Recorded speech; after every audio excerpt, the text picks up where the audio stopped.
और हम ये तारकेश्वर टेम्पल पहुँच गए हैं। गाड़ियाँ कुछ खड़ी हैं।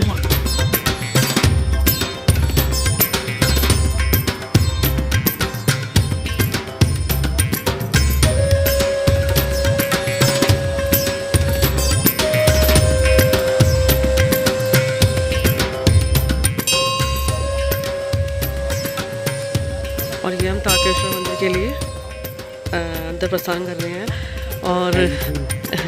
और अंदर हमने बाहर पूजा के लिए हमने सामान लिया है, पूजा की सामग्री ले ली है। ये देखो पूजा का सामान लिया है, इसमें हमने सारा और कुछ हमने अपना काला धागा नज़र का ये होता है, ये सामान भी लिया है। एक शिव जी का एक बैंड भी लिया है हाथ में पहनने के लिए, अच्छा है। चलिए अब चलते हैं आगे, चलो जी। और इस तरह से हमने भोलेनाथ के, भोले शंकर के मंदिर में प्रवेश कर लिया है। और हमें बहुत ही अच्छा, जैसे कहते हैं अनुभूति, बहुत अच्छी अनुभूति हो रही है। इतना अलौकिक सा लग रहा है, बिल्कुल ही लग रहा है जैसे दुनिया से अलग, हम कहीं अलग जगह पे आ गए हैं बिल्कुल ही। और अंदर इतनी शांति का अनुभव हो रहा है बहुत ज़्यादा।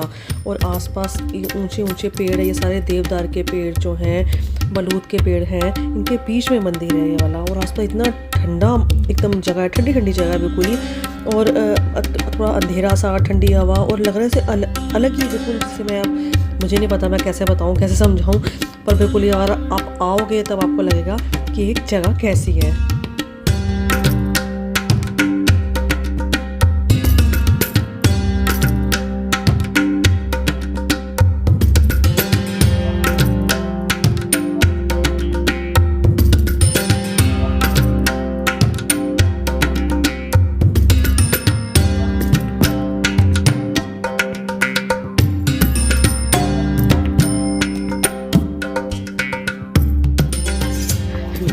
गाय खड़ी घूम रही है यहाँ पर। तो बड़ा अच्छा सा लग रहा है, देखो अच्छा लग रहा है। जंगल में ठंडी ठंडी हवा आ रही है। देखो कितना घना जंगल लग रहा है। तो ये कहते हैं ना यहाँ पर जानवर बहुत है यहाँ पर। अच्छा रात को देखो, रात को तो हम पूरे मार्केट में थे, और वहाँ पर मार्केट में ही कहते हैं वहाँ पर ले पड़ा आता है। कितनी अच्छी बात है। ये बंदरों की आवाज़ आ रही है, बंद कर रहे हैं आप फोन। आगे हैं, आ गए नहीं, आवाज़ें आ रही हैं, मंकीज़ की आवाज़ें आ रही हैं। हाँ तो हाँ, मुझे लगता है हमें बंद कर देना चाहिए। गाय को, गाय देखो कितनी यहाँ की गाय ना बड़ी हाइट कम है, बोनी गाय है यहाँ की। हमारे यहाँ की तो गाय जो होती है थोड़ी सी हाइट भी अच्छी होती है। साइड बड़ी समझदार है ये। तो कान पे कुछ लगा के रखा है, टैगिंग कर रखी है इसकी। किसकी गाय है, मालिक का नाम क्या है?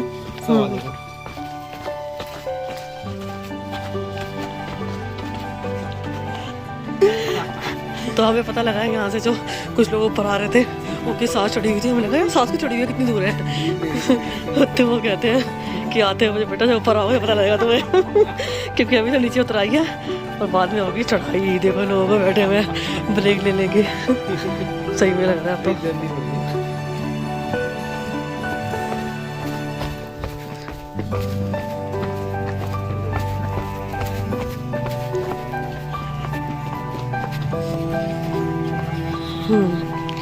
यहाँ भी कुछ है लग रहा है बेटा। हाँ वापसी में आते हुए हाथ होगी।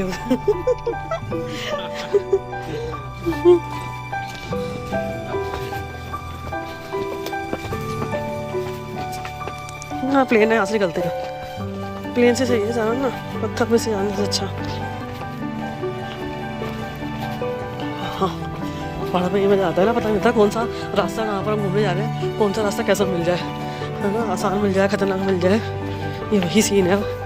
अब शिव जी आसानी से मिलेंगे, शिव जी आसानी से दर्शन देंगे। तो ये भी मेरे पास आ रहे हो तुम तो थोड़ा सा, तुम्हें शिव जी को थोड़ा कष्ट दो, हिम्मत करो और आओ। वैसे हमें कितनी सारी परेशानियों का सामना करना पड़ा ना, पेट्रोल का ये हुआ, पेट्रोल खत्म हो गया, फिर भी आ गया, है ना, ऐसे ही रहा। तो फिर भी हम पहुंच जाएंगे अब। ये देखो कितना अच्छा सीन लग रहा है।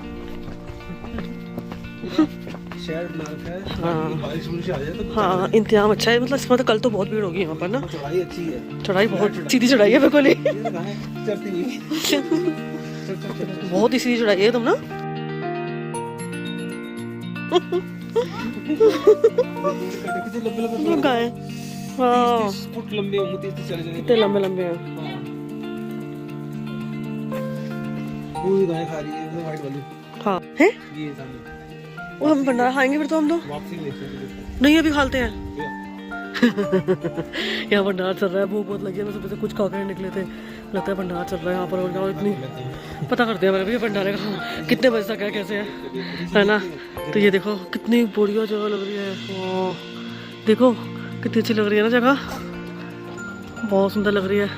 पता नहीं लग रहा कैसी अलग जगह आ गए ना, पहली बार देखी है ऐसी सुंदर जगह, बिल्कुल डिफरेंट है जगह, बिल्कुल डिफरेंट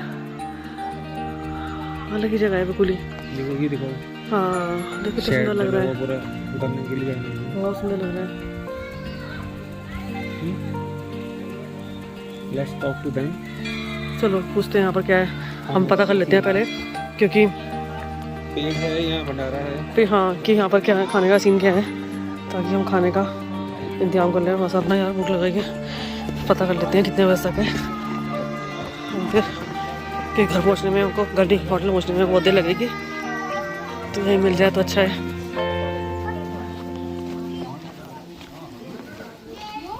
डॉगी कितना अच्छा लग रहा है, देखो यहाँ का डॉगी, डॉगी खुश हो गया।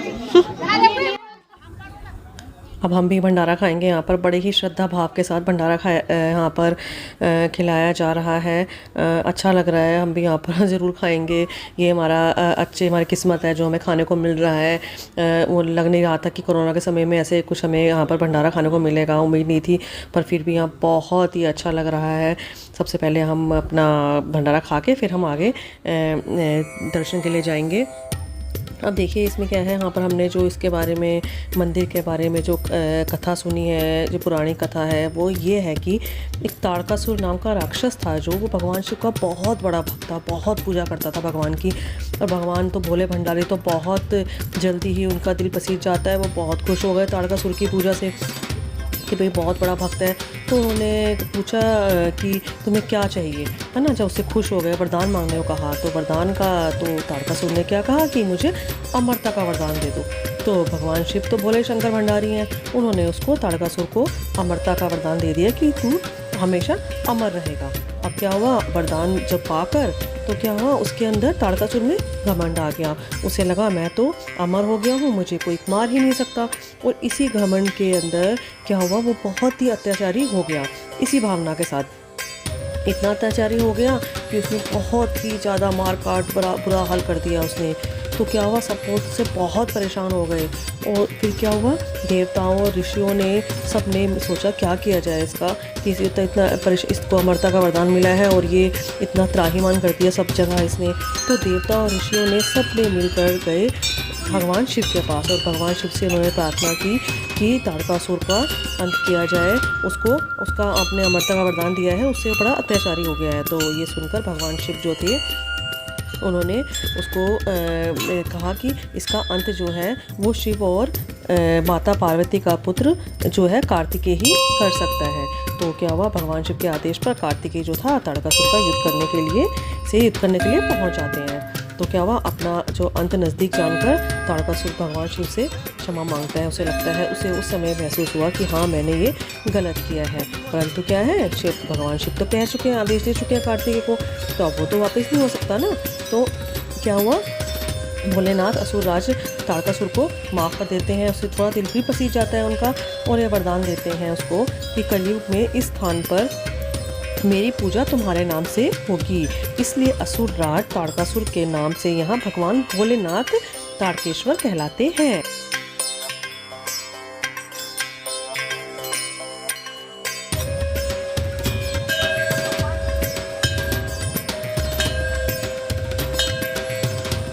वाला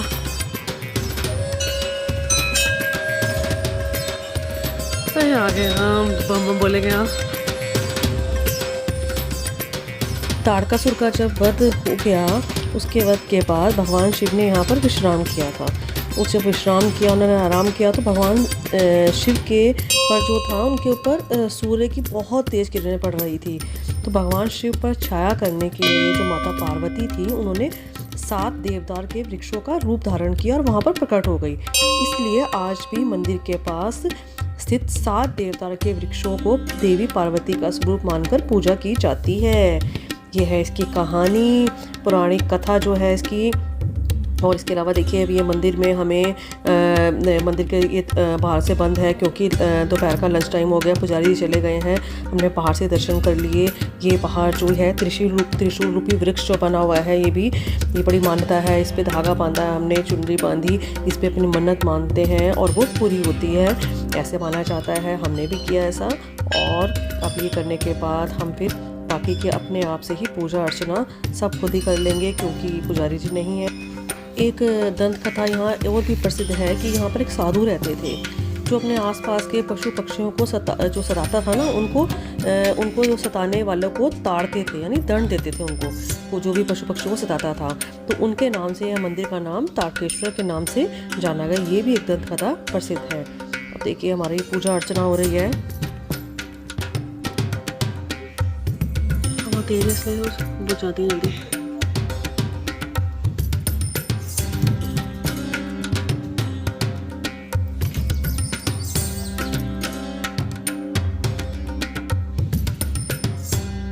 कैसे जल्दी चलो जी, शंकर हो गया। पूजा की सामग्री सारी हमारे पास है। हमने नारियल भी सब खुद तोड़ रहे हैं। यहाँ पर हमने नारियल खुद ही तोड़ा, बहुत अच्छा लग रहा है। खुद से प्रसाद जैसे तैयार हो रहा होता है। नारियल मेरे हस्बैंड ने तोड़ा और वहाँ साथ में बाल्टी है, उसमें हमने पानी डाला। जय बोले बाबा। वहाँ पानी भी है, तो नारियल में पानी होता है। ये पानी हम पियेंगे क्या? प्रसाद हमें कैसे मिलेगा? ये प्रसाद ले लो। बोला पिछलेंगे कैसे इसको? तोड़ लेंगे ऐसे पत्थर मार के। इतने सारे पत्थर हैं तो हाँ, चट्टाने हैं। चलो थोड़ा सा तो इसमें ले लेते हैं घूट, तो हाथ में डाल लेते हैं थोड़ा सा ना, बाल्टी यूज करके ना हाथ में डालते हैं थोड़ा सा। इस टेक्निक है वो बस।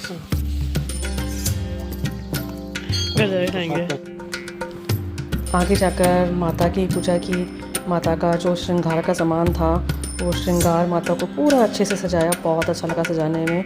कुछ चूड़ियाँ पहनाई, मेहंदी लगाई, बिंदी लगाई, सब कुछ बहुत ही अच्छा था।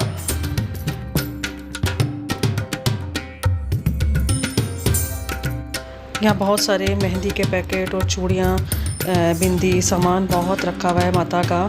तो जो लोग चाहे तो अपना, जब पुजारी जी नहीं होते तो खुद अपना लोग पूजा कर सकते हैं अपने आप खुद से, नहीं तो यहाँ माता के चरणों में सारा सामान रखकर जा सकते हैं।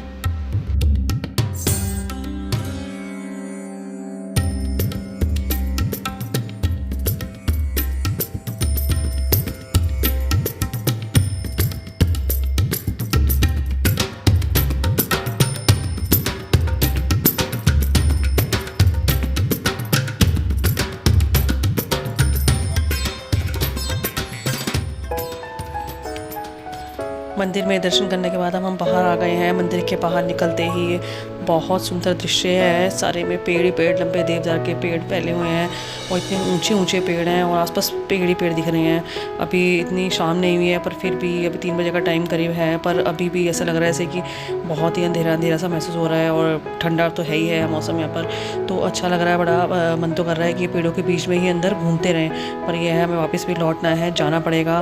तो इसके लिए एक है कि हम यहाँ पर ना एक धर्मशाला बनी हुई है, मंदिर की एक धर्मशाला है, उसमें हमें बताया गया कि 600 रुपये पर पर्सन के हिसाब से वहाँ पर अरेंजमेंट है, जिसमें खाना भी बीच में होता है। तो एक रूम ले सकते हैं 600 रुपये पर पर्सन के हिसाब से, तो 3 टाइम का खाना मिलेगा और धर्मशाला यहीं पर है। अच्छा अरेंजमेंट है बहुत, यहाँ पर हमने देखा नहीं है, पर यहाँ पर जो यहाँ पर प्रकृति का आनंद लेना चाहते हैं वो यहीं पर स्टे कर सकते हैं 1 दिन के लिए। बहुत अच्छा रहेगा। हमारा तो होटल है इसलिए हमें खैर जाना ही पड़ेगा, पर अब हम पुजारी जी के पास जाएंगे। थोड़ा सा ऊंची पहाड़ी पर जाकर पुजारी जी का घर है, वहीं के लिए निकलते हैं हम।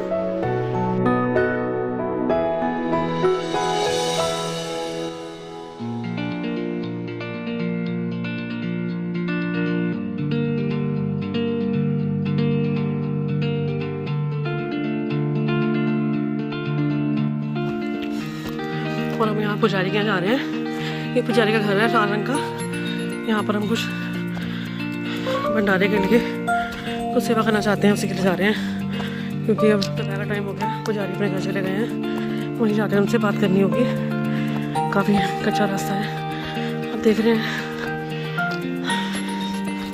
ओहो, बड़ा मुश्किल है, अब पता लग रहा है।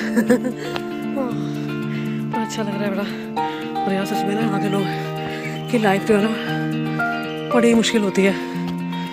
सही है, हिम्मत आएंगी यहाँ।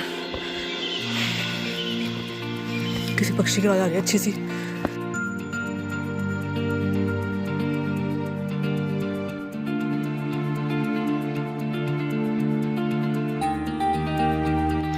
और हम पुजारी जी से मिलकर वापस आ गए हैं। ये पुजारी जी का लाल वाला घर था, यहाँ से आए हम। बहुत अच्छे स्वभाव के थे। हाँ, तो और फिर उन्होंने हमको इतने अच्छे से चाय पिलाई, बढ़िया सी चाय बना के पिलाई, और उनकी पेमेंट भी मिली। कहते नहीं नहीं ये मेहमान हो हमारे, और अच्छे से बड़े अच्छे से करके चाय पी हमने, और अब हम वापसी जा रहे हैं। आगे और वीडियो मैं डालती रहूँगी जहाँ जहाँ लैंडस्टोन घूमेंगे। तब तक के लिए बम बम भोले, जय भोले शंकर।